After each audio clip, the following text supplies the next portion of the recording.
Hello friends, I hope आप सभी अच्छे होंगे और अपनी प्रिपरेशन को लेकर फोकस्ड होंगे। मैं सूरज वर्मा आप सभी का इस वीडियो में स्वागत करता हूं। आज हम क्लास 7 ज्योग्राफी का चैप्टर नंबर 4 पढ़ने जा रहे हैं। इससे पहले के चैप्टर्स हमने कवर कर लिए हैं और इन चैप्टर्स की प्लेलिस्ट बना दी है जिससे आप इन सारे चैप्टर्स को एक सीक्वेंस में कंप्लीट कर सकें। आज का हमारा चैप्टर नंबर 4 है एयर। तो चलिए बिना देरी करे अपने चैप्टर को स्टार्ट करते हैं और इन चैप्टर के रिवीजन नोट्स आपको इस वीडियो के डिस्क्रिप्शन के अंदर मिल जाएंगे जिससे आप इन चैप्टर्स को ईजिली रिवाइज भी कर सकें और अपने समय को बचा सकें। तो स्टार्ट करते हैं। Our earth is surrounded by a huge blanket of air called atmosphere. तो जो हमारी अर्थ है उसके चारों तरफ एक ह्यूज ब्लैंकेट ऑफ एयर है जिसको हम क्या बोलते हैं, एटमॉस्फेयर बोलते हैं। जितने भी लिविंग बींग्स है अर्थ पर depend on the atmosphere for their survival. सारे लिविंग बींग्स डिपेंडेंट है किस पे, एटमॉस्फेयर पे, अपने सर्वाइवल के लिए। It provides us air we breathe and protects us from harmful effects of the sun rays. सबसे पहली मेन और बेसिक चीज क्या है कि एयर हमको ब्रीथ के लिए गैसेस प्रोवाइड करती है जिससे कि हम क्या करते हैं, सांस लेते हैं। और उसी के साथ साथ ही हमको हार्मफुल इफेक्ट जो होता है सन रेज का, यानी कि जो यूवी रेज होती हैं जो हमारे लिए बहुत ज़्यादा हार्मफुल होती हैं, उन यूवी रेज से भी प्रोटेक्ट करती है। विदाउट दिस, बिना एटमॉस्फेयर के ये जो ब्लैंकेट ऑफ प्रोटेक्शन है वो we would be baked out by the heat of the sun during day and get frozen during night.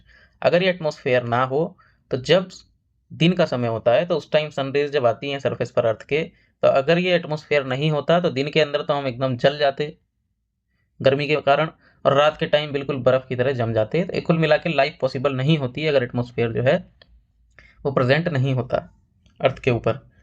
क्योंकि अर्थ ही एक ऐसा प्लेनेट है जहाँ पे एटमॉस्फेयर और ये जो हमारे लिए इंपॉर्टेंट गैसेस हैं वो सारी यहाँ अवेलेबल हैं, इसलिए यहाँ पे लाइफ क्या है, पॉसिबल है। So it is this mass of air that has made the temperature of the earth livable. तो यही जो मास ऑफ एयर है जिसको हम एटमॉस्फेयर बोलते हैं, इसी की वजह से अर्थ क्या है, एक लिवेबल प्लैनेट बन चुका है। नेक्स्ट आते हैं कंपोजिशन ऑफ द एटमॉस्फेयर, कि ये जो हमको ब्लैंकेट ऑफ एयर मिल रही है अर्थ के चारों तरफ, इसके अंदर कौन कौन सी गैसेस मिलकर ये एटमॉस्फेयर बना है। तो आप देखोगे जो मेजर पोर्शन है 99% जो गैसेस हैं वो केवल दो गैसेस ने कवर कर रखा है, या दो गैसेस का योगदान है 99% हमारे एटमॉस्फेयर में, जिसमें से पहली है नाइट्रोजन, दूसरी है हमारी ऑक्सीजन। ये लगभग 78% है, ये 21% है। तो आप देखोगे तो 99% तो यही दो गैसेस मिला के बनाती हैं कंपोजिशन हमारे एटमॉस्फेयर का। और बाकी जो 1% बच गया उसमें अदर गैसेस आती हैं जैसे कार्बन डाइऑक्साइड, आर्गन, हीलियम। ठीक है, ये सारी गैसेस क्या हैं, बाकी 1% में आती हैं। तो वही हमसे कहा जा रहा है कि do you know that the air we take in while breathing is actually a mixture of many gases. Nitrogen and oxygen are the two gases which make up the bulk of the atmosphere. तो ये दो gases ऐसी हैं जिसने bulk of the atmosphere को create करा है, बनाया है। Carbon dioxide, helium, ozone, argon, hydrogen are found in lesser quantities. इन सबको अगर आप मिला दोगे तब भी 1%, और अदर गैसेस टोटल मिला के 1% है। बाकी ये जो दो गैसेस थी ये 99% एरिया 99 अपना कंपोजिशन करती हैं एटमॉस्फेयर के अंदर। जैसे यहाँ देखो नाइट्रोजन 78%। अब यहाँ हमको इनका कंपोजिशन बिल्कुल एज इट इज याद रखना है क्योंकि यहाँ से भी क्वेश्चन पूछ लिए जाते हैं कि what is the composition of nitrogen gas in the atmosphere, तो आप आंसर देंगे 78%। सेम उसी तरीके से ऑक्सीजन जो है वो 21% है। अब बाकी का जो 1% बच गया उसमें 0.03% क्या है, कार्बन डाइऑक्साइड है। उसके बाद आर्गन 0.93%, और फिर यहाँ देखोगे ऑल अदर गैसेस 0.04%। तो इनके परसेंटेज हमको याद रखनी है एज इट इज। आगे बढ़े। Apart from these gases tiny dust particles are also present in the air. इन्हीं के साथ साथ ये जो गैसेस हैं बहुत सारे डस्ट पार्टिकल भी जो हैं एटमॉस्फेयर के अंदर होते हैं। तो अगर हम बात करें एटमॉस्फेयर एटमॉस्फेयर तो इसमें क्या हो गया, हमारी डिफरेंट टाइप ऑफ गैसेस आ गई, प्लस जो हमारे पार्टिकल्स हैं डस्ट पार्टिकल्स ये हो गए। The pie chart gives you the percentage of different constituents of air. तो हमने वो देख लिया। Nitrogen is the most plentiful gas in the air. सबसे ज़्यादा मात्रा में कौन सी मिलती है, nitrogen. When we inhale we take some amount of nitrogen. जब हम सांस लेते हैं तो कुछ अमाउंट ऑफ नाइट्रोजन हम अंदर इनहेल कर लेते हैं और बाहर दोबारा से एक्सहेल कर लेते हैं। बट ये जो नाइट्रोजन गैस है प्लांट्स के लिए बहुत ज़्यादा इंपॉर्टेंट है, लेकिन प्लांट्स जो है वो डायरेक्टली नाइट्रोजन गैस का इस्तेमाल नहीं कर सकते। तो हमने पढ़ा होगा, साइंस में भी आपने पढ़ा होगा, नहीं पढ़ा तो मैं बता देता हूँ कि जो प्लांट्स हैं उनको नाइट्रोजन गैस की ज़रूरत होती है। ये डायरेक्टली एयर से नाइट्रोजन गैसेस को नहीं ले सकते, इसलिए जो इनकी रूट्स होती हैं, इनकी रूट्स में एक बैक्टीरिया पाया जाता है जिसका नाम होता है राइजोबियम बैक्टीरिया। राइजोबियम बैक्टीरिया क्या करता है, हवा से नाइट्रोजन गैस को लेता है और उसको शेयर करता है प्लांट के साथ, और प्लांट के न्यूट्रिशंस वो प्लांट्स अपने न्यूट्रिशन उस बैक्टीरिया के साथ शेयर करता है, तो दोनों आपस में एक रिलेशन में रहते हैं। तो जो नाइट्रोजन है वो डायरेक्टली एयर से नहीं ले सकते प्लांट, तो जो बैक्टीरिया जो कि सॉइल और रूट्स में होता है सम प्लांट्स के, वो नाइट्रोजन लेता है एयर से और इसको एक्सचेंज कर देता है, चेंज कर देता है इस फॉर्म में जिसमें प्लांट्स इसको यूज कर सकें। ठीक है, नेक्स्ट आते हैं ऑक्सीजन। ऑक्सीजन जो है सेकंड मोस्ट प्लेंटीफुल गैस है। जितने भी ह्यूमंस हैं, एनिमल्स हैं, वो ऑक्सीजन लेते हैं एयर में से जब वो सांस लेते हैं। Green plants produce oxygen during photosynthesis. जो ग्रीन प्लांट्स होते हैं जब उनमें फोटोसिंथेसिस का प्रोसेस होता है, जब वो अपना फूड मेकिंग का प्रोसेस करते हैं, तो उस टाइम ग्रीन प्लांट्स क्या है, प्रोड्यूस करते हैं ऑक्सीजन। इसी वजह से क्या है कि जो एयर के अंदर ऑक्सीजन की मात्रा है वो कांस्टेंट बनी रहती है। जितने ऑक्सीजन का हम लोग कंजम्पशन कर लेते हैं, चाहे वो एनिमल्स हो चाहे ह्यूमंस हो, उतना ही जब फोटोसिंथेसिस के टाइम पे ये रिलीज करते हैं ऑक्सीजन, तो जो एटमॉस्फेयर है उसके अंदर ऑक्सीजन का एक बैलेंस बना रहता है। If we cut trees then this balance get disturb. अगर हमने पेड़ों को काटा तो ये क्या है, बैलेंस डिस्टर्ब हो जाएगा, क्योंकि ये बार बार इसको रिन्यू करने का काम करते हैं, एक बैलेंस क्रिएट करते हैं। Carbon dioxide another important gas, और कार्बन डाइऑक्साइड कितनी थी, 0.03%, इसको याद रखना। Green plants use carbon dioxide to make their food and release oxygen. Green plants आप जानते होंगे फोटोसिंथेसिस में कार्बन डाइऑक्साइड गैस का यूज करते हैं अपने फूड को प्रिपेयर करने के लिए, और उस प्रोसेस में ऑक्सीजन को रिलीज करते हैं। और जो ह्यूमन और एनिमल्स होते हैं वो कार्बन डाइऑक्साइड को रिलीज करते हैं। The amount of carbon dioxide release by the human और animals seem to be equal to the amount use by the plants which make a perfect balance. Same उसी तरीके से जैसे ऑक्सीजन का balance बना हुआ था, उसी तरीके से ह्यूमन और एनिमल्स जो कार्बन डाइऑक्साइड छोड़ रहे हैं, प्लांट्स क्या कर रहे हैं, फोटोसिंथेसिस के टाइम पे उसको इनटेक कर ले रहे हैं, और इसी कारण से जो है बैलेंस बना हुआ है। बट ह्यूमन क्या कर रहे हैं, इस बैलेंस को डिस्टर्ब कर दे रहे हैं। कैसे हो रहा है वो डिस्टर्ब, कि हम क्या कर रहे हैं, फ्यूल्स को बंद कर रहे हैं, जैसे कोल, ऑयल, और इसकी वजह से million of tons carbon dioxide जो है एटमॉस्फेयर में हर साल ऐड होता जा रहा है। एज अ रिजल्ट इसके कारण जो वॉल्यूम है कार्बन डाइऑक्साइड का वो इफेक्ट कर रहा है, प्रभाव डाल रहा है किस पे, अर्थ के वेदर पे और क्लाइमेट पे। क्योंकि जब भी कार्बन डाइऑक्साइड का कंटेंट बढ़ता है एटमॉस्फेयर के अंदर, तो वो टेम्परेचर को राइज करने का काम करता है, और जब टेम्परेचर चेंज होगा किसी ईयर का, तो वहाँ का क्लाइमेट चेंज होगा, वहाँ की वेजिटेशन में प्रभाव पड़ेगा। उसी के साथ साथ जो एनिमल्स रहते हैं उस इलाके में वो एक्सटिंक्ट होना स्टार्ट हो जाएंगे, तो बहुत बुरा प्रभाव पड़ेगा अगर ये जो बैलेंस है इसको डिस्टर्ब कर दिया गया।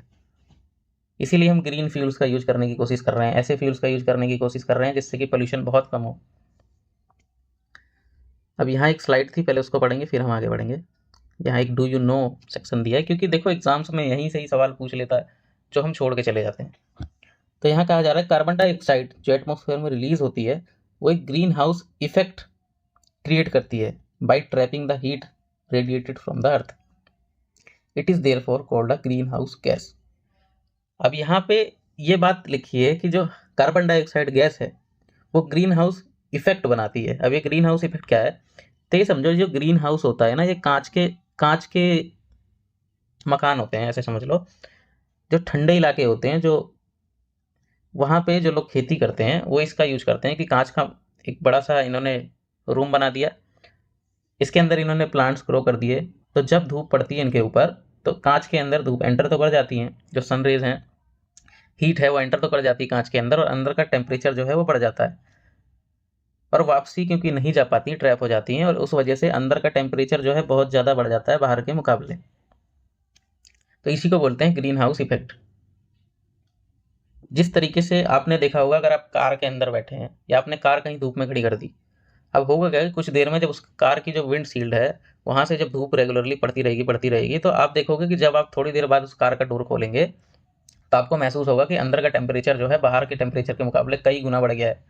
तो यही इफेक्ट जो है इसको ग्रीन हाउस इफेक्ट बोला जाता है। और सेम इसी तरीके से जो कार्बन डाइऑक्साइड है एटमॉस्फेयर के अंदर, वो भी क्या करती है, हीट को ट्रैप कर लेती है और जो है टेम्परेचर बढ़ाने का काम करती है, इसीलिए इसको ग्रीन हाउस गैस बोला जाता है। And without it the earth would have been too cold to live in. और अगर ये कार्बन डाइऑक्साइड नहीं होती तो जब सनरेज चली जाती हैं, जब दिन का समय खत्म हो जाता है, रात का समय आने वाला होता है, तो जैसे ही रात आती है उसके बाद टेम्परेचर अर्थ का इतना ज़्यादा डाउन होने लगता है कि फ्रोजन वाली सिचुएशन आ जाती, बर्फ़ वाली सिचुएशन आ जाती। तो ये एटमॉस्फेयर में कार्बन डाइऑक्साइड ये है जिसकी वजह से ये बहुत ज़्यादा एटमॉस्फेयर को ठंडा नहीं होने देता। However, when its level in the atmosphere increases due to the factory smoke, car fumes, heat remains increase the temperature of the earth. But वही वाली बात है, अगर बैलेंस डिस्टर्ब होगा, इनकी क्वांटिटी बढ़ती जाएगी तो क्या होगा, एटमॉस्फेयर में हमको चेंजेस देखने को मिलेंगे, टेम्परेचर जो है वो राइज हो जाएगा।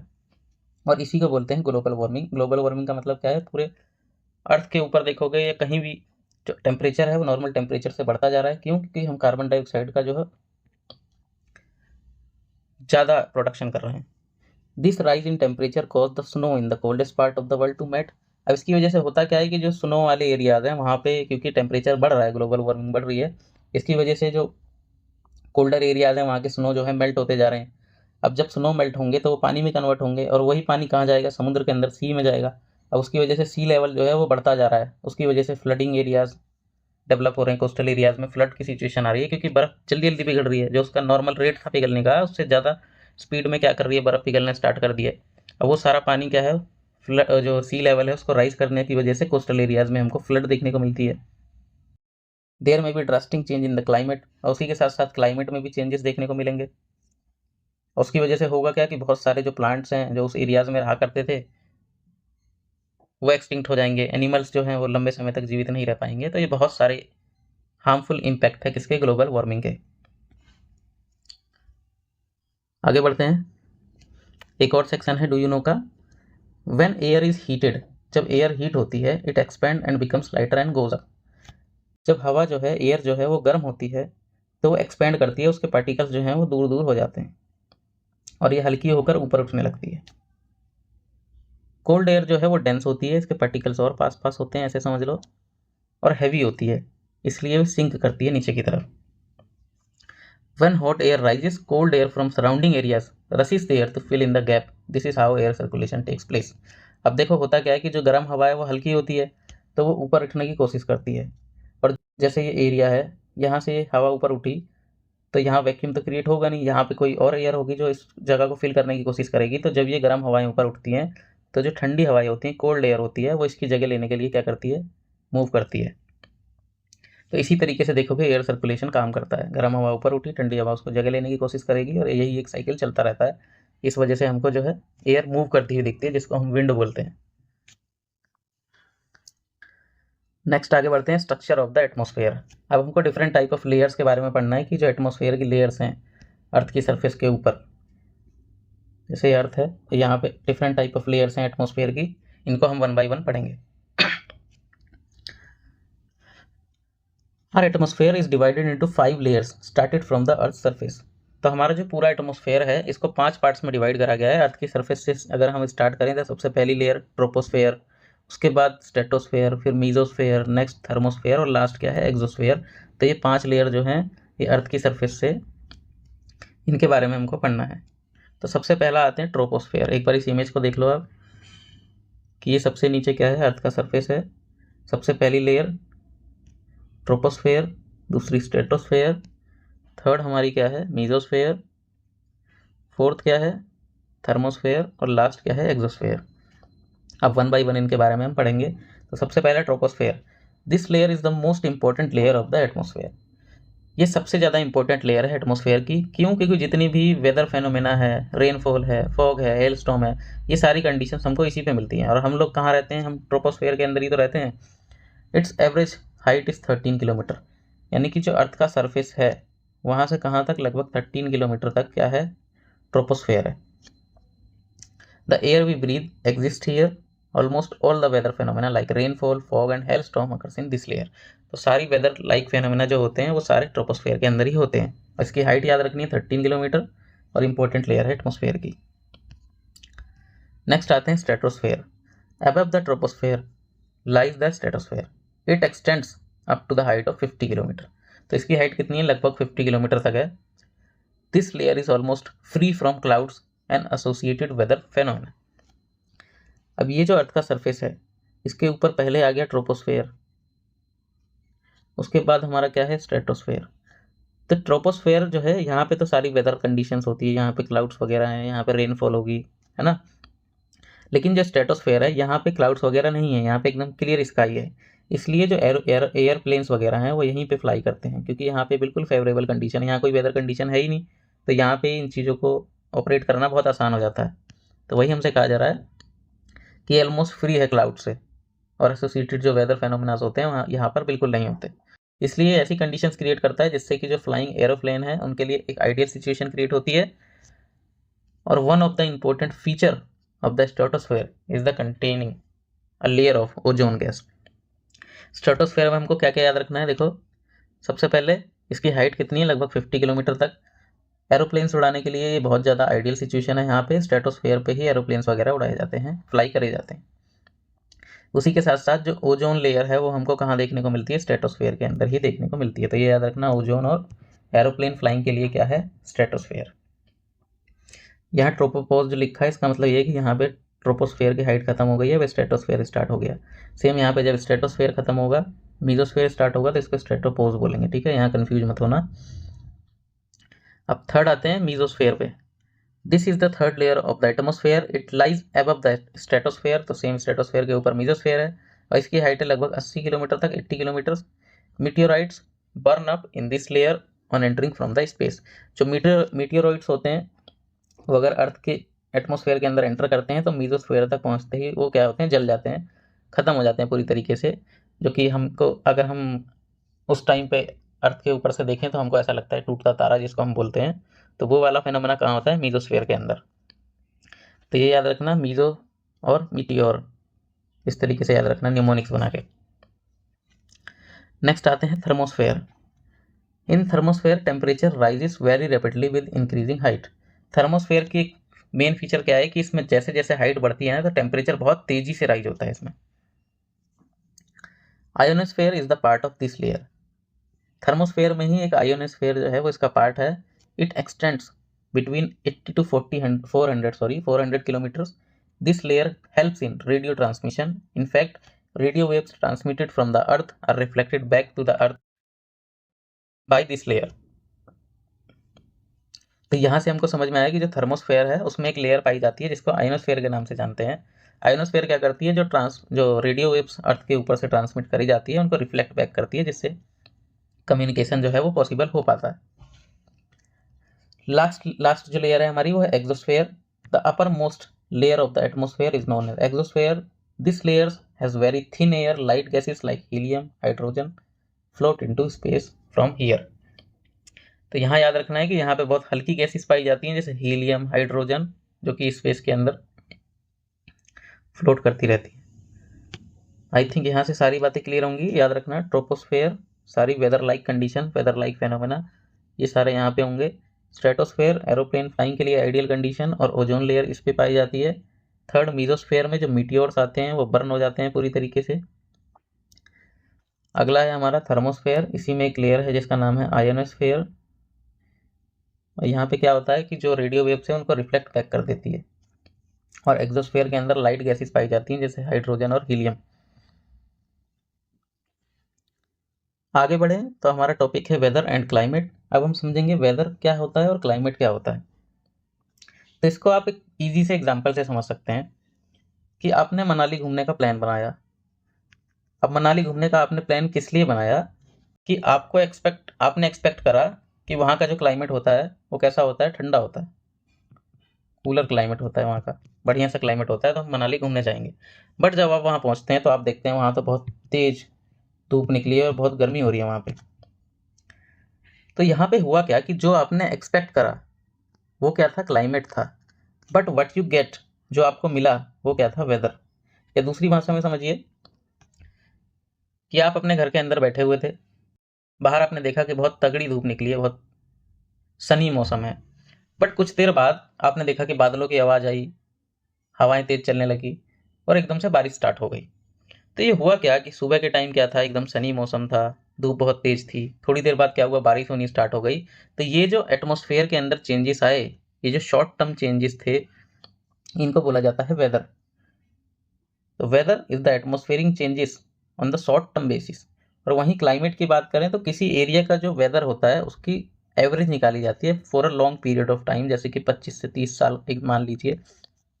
तो वहाँ पे ये देखा जाता है कि इतने सालों तक वहाँ का वेदर कैसा रहा, तो वो बोला जाता है क्लाइमेट। तो वेदर जो है वो कुछ सेकंडों में, कुछ मिनट में, कुछ दिन में भी बदल सकता है, बट क्लाइमेट जो है वो इतना इजीली चेंज नहीं होता है, लॉन्ग टर्म फेनोमेना है। ये एवरेज कंडीशन जो होती हैं वेदर की, उसको क्लाइमेट बोला जाता है। तो एक बार पढ़ लेते हैं तो हमको इजीली समझ में आ जाएगा। तो वही हमसे कहा जा रहा है कि जो वेदर है वो चेंज हो सकता है dramatically from day to day, दिन प्रतिदिन अलग अलग मौसम हो सकता है। However the average weather condition of a place for a longer period of time represent the climate of a place. और जो लॉन्ग पीरियड ऑफ टाइम के लिए जो एवरेज वेदर कंडीशंस होती हैं किसी भी एरिया की, वो वहाँ का क्लाइमेट कहलाता है। अब यहाँ एक बॉक्स दिया है, डू यू नो। आप जानकर सरप्राइज्ड होंगे कि जो अर्थ है वो खाली 1/2 billion parts of the sun's energy receives. तो आप देख रहे हो 1/2 बिलियन, इतना ही पार्ट जो है अर्थ क्या है रिसीव करती है सन की एनर्जी का। तो आप सोच सकते हो कि सन के अंदर कितनी ज़्यादा हीट और एनर्जी है। नेक्स्ट आते हैं, हमारा टॉपिक है टेम्परेचर। टेम्परेचर क्या होता है? Temperature of the degree of hotness and coldness of the air is known as temperature. कोई भी चीज़ कितनी डिग्री हॉट है, कितनी डिग्री कोल्ड है, उसको टेम्परेचर बोला जाता है। The temperature of the atmosphere changes not only between day and night but also from season to season. Summer are hotter than winters. तो जो टेम्परेचर है एटमोसफेयर के अंदर का, कि मौसम जो है वो कितना गर्म है, कितना ठंडा है, ये जो है खाली दिन और रात में चेंज नहीं होता, सीजन टू सीजन भी चेंजेस होता है। जैसे गर्मियों के टाइम पे देखोगे तो पूरा जो समर सीजन होता है उसमें टेम्परेचर ज़्यादा होता है, विंटर सीजन में टेम्परेचर कम होते हैं किसी भी एरियाज़ के। An important factor that influence the distribution of temperature is insolation. Insolation क्या होता है? जो सन से एनर्जी, अर्थ जो है सन की जो एनर्जी रिसीव करती है उसको इंसोलेशन बोला जाता है। Insolation is the incoming solar energy receipted by the earth. The amount of insolation decrease from the equator towards the pole, therefore the temperature decrease in the same manner। अब क्योंकि हमने पहले भी पढ़ रखा है 6 क्लास में ही कि अर्थ की शेप जो है वो जियोइड शेप में है, और ये जो सन रेज हैं वो डायरेक्टली इधर पड़ती हैं, फिर धीरे धीरे स्लैंटिंग पड़ने लगती हैं और लास्ट में जाओगे तो बिल्कुल ना के बराबर सन रेज पहुँचती हैं। अब क्योंकि ये एरिया जो है यहाँ पे सबसे ज़्यादा सन रेज जो है डायरेक्टली पड़ रही हैं, तो यहाँ सोलर इंसोलेशन सबसे ज़्यादा है, इसीलिए इक्वेटर या उसके आसपास के इलाके में टेम्परेचर हमको बहुत ज़्यादा देखने को मिलता है। वहीं हम जैसे जैसे दूर जाते जाते हैं तो फ्रिजिड जोन वाली सिचुएशन आने लगती है। पोल्स पे देखोगे तो हमेशा पूरे साल भर बर्फ जमी रहती है। क्यों? क्योंकि सोलर रेडिएशन यहाँ तक पूरी नहीं पहुँच पाती सही से। Now do you understand why poles are covered with snow? तो आपको अब समझ में आ चुका होगा कि जो पोल्स हैं उस पर बर्फ क्यों जमी रहती है।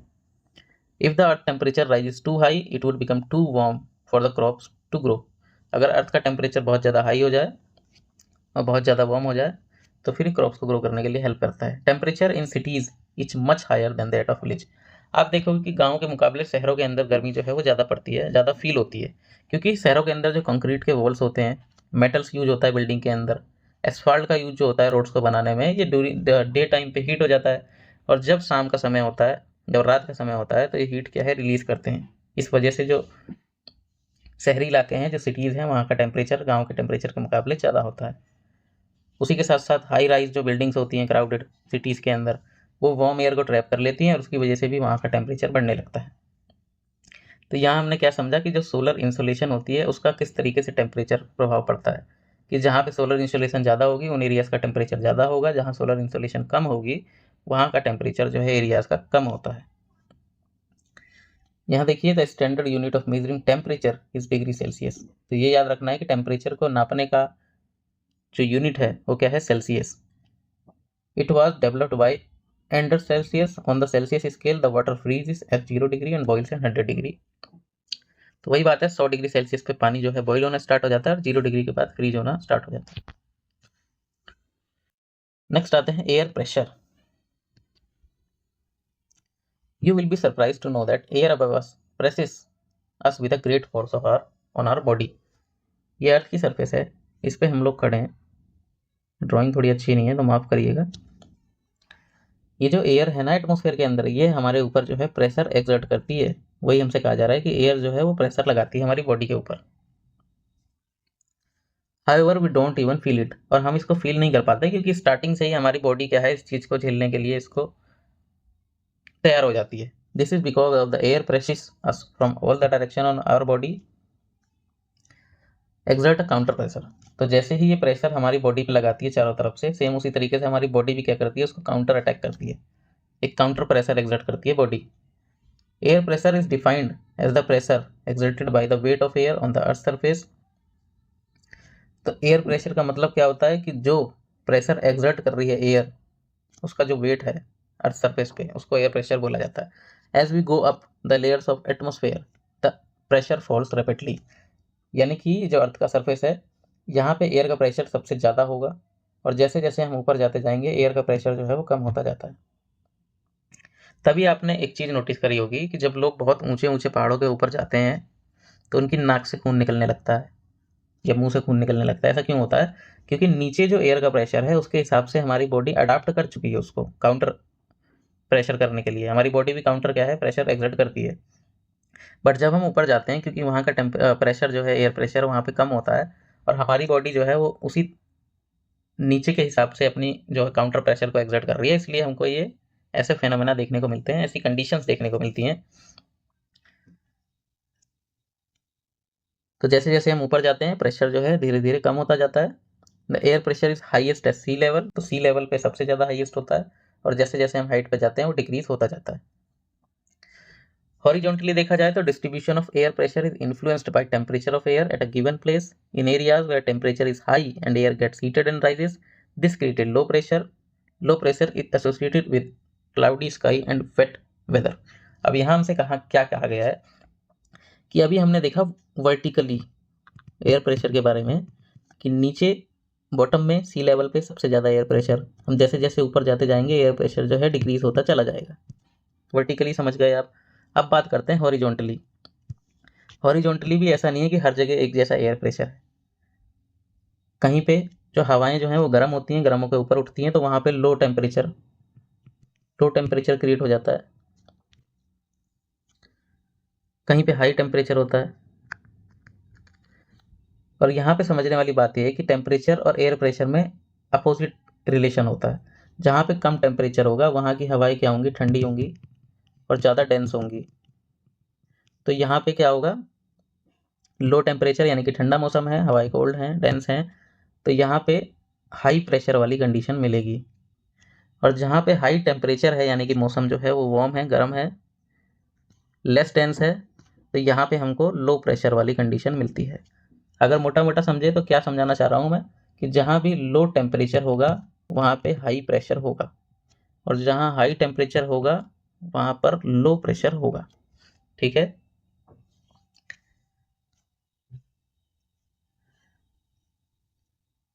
तो in areas where temperature is high, the air gets heated and rises. This creates a low pressure areas. तो जहाँ पे टेम्परेचर ज़्यादा होता है वहाँ की हवाएं हल्की होती हैं, ऊपर उठती हैं, और जिसकी वजह से लो प्रेशर एरिया क्रिएट होता है। और लो प्रेशर एरियाज जो होते हैं वहाँ पे क्लाउडी स्काई और वेट वेदर देखने को मिलता है। मौसम वहाँ उसके मौसम में नमी होती है। In areas having low temperature the air is cold, it is therefore heavy air sink and creates a high pressure area. High pressure is associated with clear and sunny sky. तो जहाँ पे हाई प्रेशर होगा वहाँ पे clear और sunny sky होगा। The air always move from high pressure areas to low pressure areas. तो air क्या करती है, क्योंकि देखो जहाँ पे लो प्रेशर होता है वहाँ पे टेम्परेचर जो है वो हाई होता है। टेम्परेचर हाई होने की वजह से हवाएं क्या है, हल्की हो जाती हैं और ऊपर उठने स्टार्ट हो जाती हैं। तो जो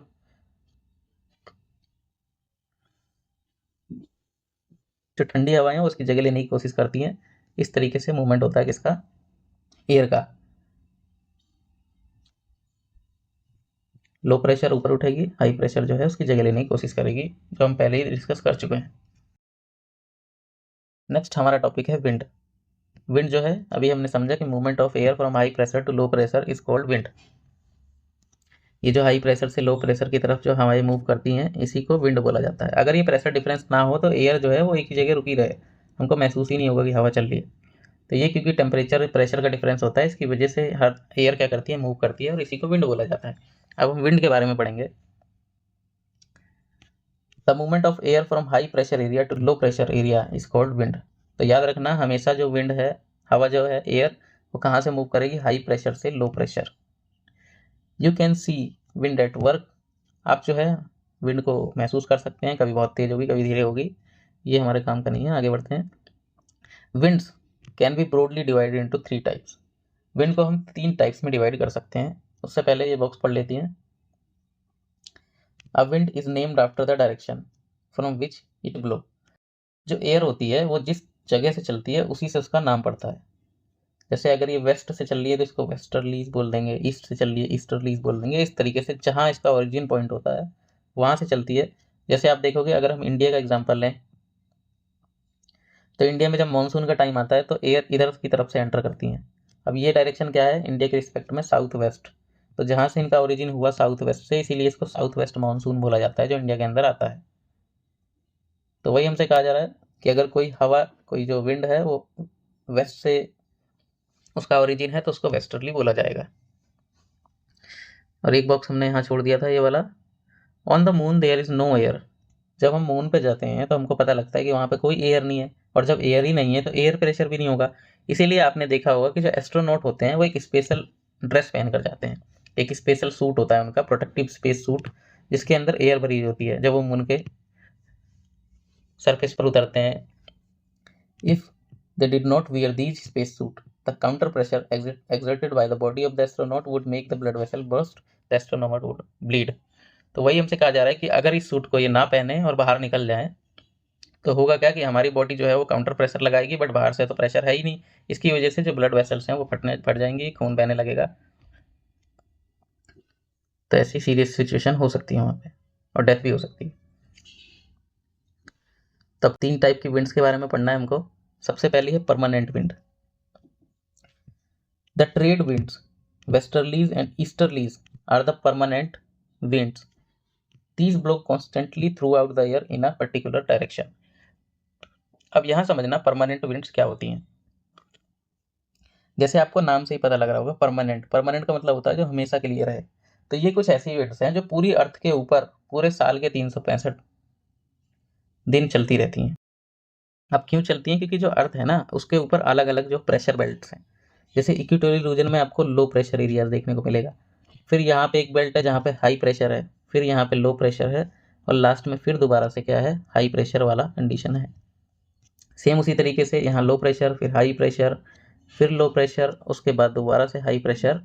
अब इसकी वजह से होता क्या है कि क्योंकि ये प्रेशर डिफरेंस हमेशा क्रिएट होता है, हमेशा 365 दिन पूरे साल, इसीलिए अब हवाएं क्या करेंगी, अभी हमने पीछे पढ़ के आए कि हाई हाई प्रेशर से लो प्रेशर की तरफ बढ़ेंगी। तो यहाँ देखोगे तो आप विंड की डायरेक्शन इस तरफ होगी, देख रहे हो? हाई प्रेशर से लो प्रेशर। सेम इस तरीके से यहाँ पे हाई प्रेशर से लो प्रेशर मूव कर रही हैं।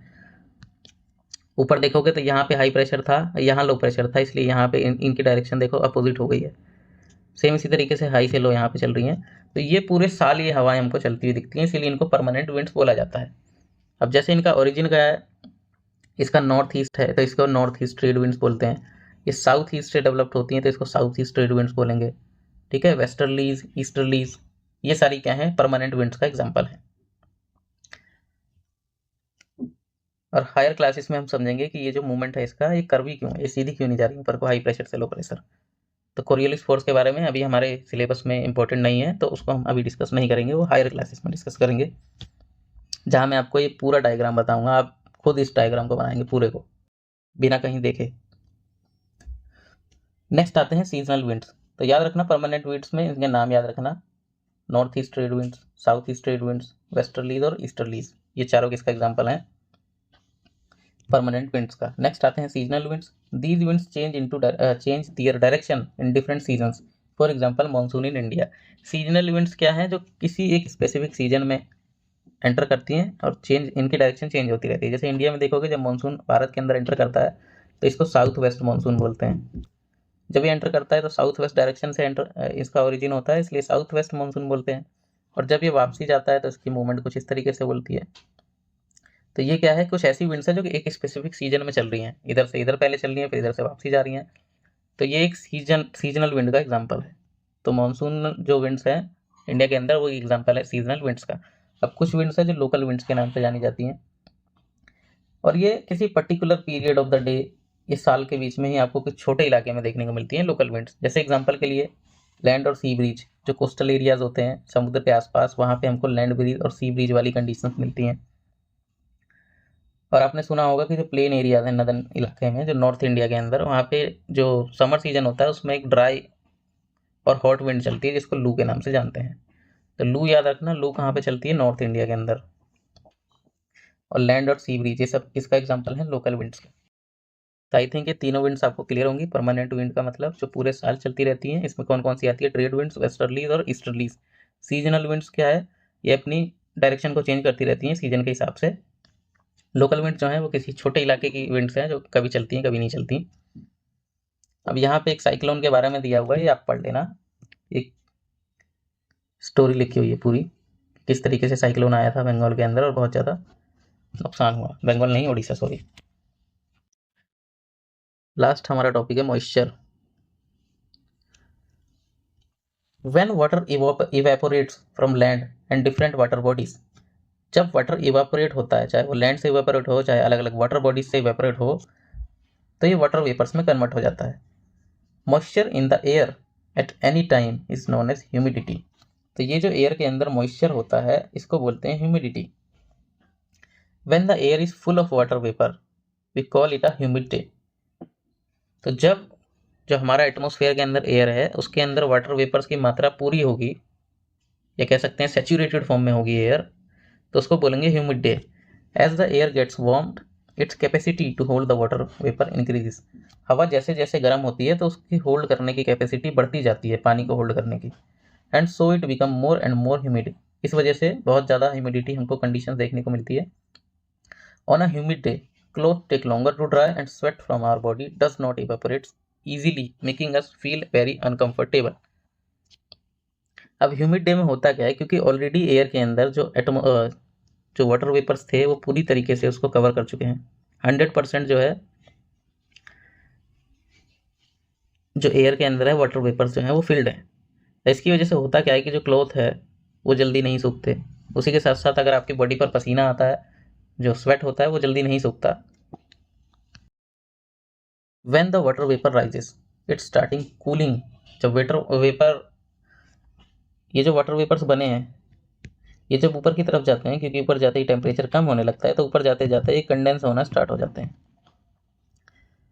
causing formation of droplets of water. Clouds are just masses of such droplets. तो जब ये ड्रॉपलेट्स खूब सारे इकट्ठे हो जाते हैं तो किसका फॉर्मेशन हो जाता है? क्लाउड का। When these droplets of water become too heavy to float in the air, they come down as precipitation. तो जब इनका वेट इतना ज़्यादा बढ़ जाएगा, इतने हैवी हो जाएंगे कि अब ये हवा के अंदर फ्लोट नहीं कर सकते, तब यहाँ पे हमको प्रेसिपिटेशन देखने को मिलती है। अब यहाँ दो वर्ड्स का मतलब पहले समझ लो, एक होता है प्रेसिपिटेशन, एक होता है रेन। हम जनरली क्या करते हैं, इन दोनों को एक ही तरह यूज करते हैं। तो प्रेसिपिटेशन जो वर्ड है, ये समझ लो जैसे आपकी फैमिली के अंदर फैमिली के सारे मेंबर आ जाएंगे, चाहे वो आप हो, चाहे पापा हो, मम्मी हो, ब्रदर हो, सिस्टर हो, और ये है आपका नाम कुछ हो सकता है, तो आप फैमिली का ही पार्ट हैं। सेम उसी तरीके से जो प्रेसिपिटेशन होती है, इसके अंदर जितने भी वाटर के फॉर्म्स होते हैं वो सारे कवर होते हैं, चाहे स्नोफॉल हो, ठीक है, चाहे रेनफॉल हो, चाहे आप हेल स्टॉर्म हो, यानी कि चाहे बर्फ़ की फॉर्म में हो, चाहे पानी की फॉर्म में हो, चाहे स्नोफॉल हो, ये सारी चीज़ें मिला के हम क्या बोलते हैं? प्रेसिपिटेशन। बट ये जो प्रेसिपिटेशन अगर वाटर की फॉर्म में होगा तो इसको रेनफॉल बोला जाता है या रेन बोला जाता है। अगर ओले पड़ेंगे, बर्फ़बारी होगी, तो इसको रेन नहीं बोला जाएगा, ठीक है, इसको प्रेसिपिटेशन बोला जाएगा, क्योंकि इसमें सारे एरियाज कवर हो जाते हैं। तो रेनफॉल में जो प्रेसिपिटेशन होती है वो वाटर की फॉर्म में होती है। Jet planes flying in the sky leave a trail behind them. The moisture from their engines condenses. We can see trails of the condensed moisture for some time and there is no air movement to disturb it. आपने देखा होगा कभी कभी आसमान में जो jet planes है वो उड़ते हुए जाते हैं, तो हमको उसके पीछे एक ऐसी ट्रेल सी दिखाई देती है, एक पूंछ जैसी लंबी सी बन जाती है, और वो बहुत लंबे समय तक हमको दिखती है। अब ये क्यों होता है? क्योंकि जो जेट प्लेन्स होते हैं उनके अंदर हाइड्रोकार्बन फ्यूल्स का यूज करा जाता है, और उसका जो आउटपुट होता है वो वाटर वेपर्स की फॉर्म में होता है। तो ये वाटर वेपर्स जैसे ही अर्थ के एटमॉस्फेयर के अंदर रिलीज होते हैं, तो जो मॉइस्चर है वो कंडेंस हो जाता है ऊपर और हमको वो ट्रेल्स देखने को मिलती हैं। Precipitation that's come down to the earth in liquid form is called rain. तो जैसे मैंने कहा, अगर लिक्विड फॉर्म में होगा तो उसको रेन बोला जाएगा। Most of the ground water comes from rain water. जो ग्राउंड वाटर है सबसे ज़्यादा रेन वाटर से ही वो रिकवर होता है। Plants help preserve water. Plants in waters को प्रिजर्व करने में हेल्प करते हैं। जब हम ट्रीज को काट देते हैं हिली एरियाज में, तो जो रेन वाटर है वो सीधे बेयर माउंटेन से नीचे आता है और फ्लड कॉज कर सकता है। और अब आते हैं अपने लास्ट टॉपिक पे। On the basis of mechanism there are 3 type of rainfall. अब ये 3 टाइप के रेनफॉल आपको याद रखने हैं। एक तो है कन्वेंशनल रेनफॉल, ये वही नॉर्मल रेनफॉल है जिसके बारे में हम पढ़ते हैं कि जो हीट आई उसकी वजह से अर्थ के सरफेस पे जो वाटर बॉडीज हैं वो गर्म हो गई और हवा ऊपर उठी और ऊपर जाकर कंडेंस हो गई और बारिश हो गई। तो ये तो कन्वेंशनल रेनफॉल है। नेक्स्ट आता है रिलीफ रेनफॉल। जब ये कंडेंस्ड मटेरियल, ये जो मॉइस्चर कंटेंट है जो कंडेंस्ड फॉर्म में है, ये चलता हुआ जाता है और इसके सामने कोई माउंटेन वगैरह आ गया, तो क्योंकि ये इससे आगे नहीं बढ़ पाता तो यहीं पे बारिश कर देता है, तो इसको बोला जाता है रिलीफ रेनफॉल। यहाँ पे कोई रिलीफ फीचर इसको रोक लेगा और यहाँ पे इसका जब कैपेसिटी होल्ड करनी खत्म हो जाएगी तो यहाँ पे ये बारिश कर देगा। नेक्स्ट होता है साइक्लोनिक रेनफॉल, जहाँ पर जो कोल्ड एयर और वार्म एयर आपस में कोलैप्स करती हैं। अब क्योंकि वार्म एयर जो हल्की होती है वो ऊपर उठती है और कोल्ड एयर उसकी जगह लेने की कोशिश करती है नीचे, और ये वार्म एयर ऊपर जाकर कंडेंस हो जाती है और यहाँ पे बारिश हो जाती है। तो ये 3 टाइप के रेनफॉल के नाम याद रखने। एक तो कन्वेंशनल रेनफॉल, दूसरा रिलीफ, या फिर इसका दूसरा नाम भी है, आपसे क्वेश्चंस में ओरोग्राफिक रेनफॉल पूछ सकता है, तो नाम याद रखना, रिलीफ रेनफॉल को ही ओरोग्राफिक रेनफॉल बोलते हैं। और थर्ड है साइक्लोनिक रेनफॉल, इसको भी एक दूसरे नाम से जाना जाता है जिसको बोलते हैं फ्रंटल रेनफॉल। फ्रंटल, ठीक है, तो ये नाम आपको याद रखने हैं। तो rainfall is very important for the survival of plants and animals. It brings fresh water to the earth surface if the rain is less. जब बारिश कम होगी तो वाटर स्कैर्सिटी हो सकती है, सूखा पड़ सकता है, और जब बहुत ज़्यादा बारिश हो सकती है तो उस कंडीशन में flood can take place. Last, do you know other form of precipitation are snow, sleet, hail. तो प्रेसिपिटेशन की अदर फॉर्म्स क्या हुई? एक तो रेनफॉल, दूसरी स्नोफॉल, फिर स्लीट और या फिर हेल। हम लास्ट इसके एमसीक्यू देख लेते हैं और हमारा चैप्टर समाप्त हो चुका है। Which of the following gases protect us from harmful sun rays. तो हार्मफुल सनरेज से हमें कौन सी गैस प्रोटेक्ट करती है? Ozone gas. और ओजोन गैस की जो लेयर है वो कहाँ पाई जाती है? बताओ कौन सी लेयर में, ट्रोपोस्फेयर में या एटमॉस्फेयर में? इसको आप कमेंट में लिख के बताएंगे। The most important layer of the atmosphere is, सबसे ज़्यादा इंपॉर्टेंट कौन सी है? ट्रोपोस्फेयर, क्योंकि यहीं पे सारी वेदर लाइक कंडीशंस होती है, बारिश वगैरह। Which of the following layers of the atmosphere is free from clouds. तो कौन सी लेयर थी जो क्लाउड से फ्री थी? स्ट्रेटोस्फेयर, यहीं पे प्लेन्स वगैरह फ्लाई करे जाते हैं, एरोप्लेन्स वगैरह। As we go up the layers of the atmosphere the pressure, जैसे ही हम ऊपर जाते हैं एटमॉस्फेयर की लेयर के, तो जो एयर प्रेशर है वो कम होता है, बढ़ता है, या फिर सेम रहता है? तो जैसे जैसे हम ऊपर जाते हैं तो एयर प्रेशर जो है वो डिक्रीज होता जाता है। और जब प्रिसिपिटेशन जो है वो लिक्विड फॉर्म में होती है तो उसको रेन बोला जाता है। तो यहाँ हमारा चैप्टर जो है वो खत्म होता है। आई होप चैप्टर आपको समझ में आया होगा। अगर वीडियो आपको अच्छी लगी हो तो इस वीडियो को प्लीज़ लाइक करें, शेयर करें और चैनल को सब्सक्राइब जरूर कर लें। मिलते हैं नेक्स्ट वीडियो में एक नए चैप्टर के साथ। Thank you for watching. जय हिंद।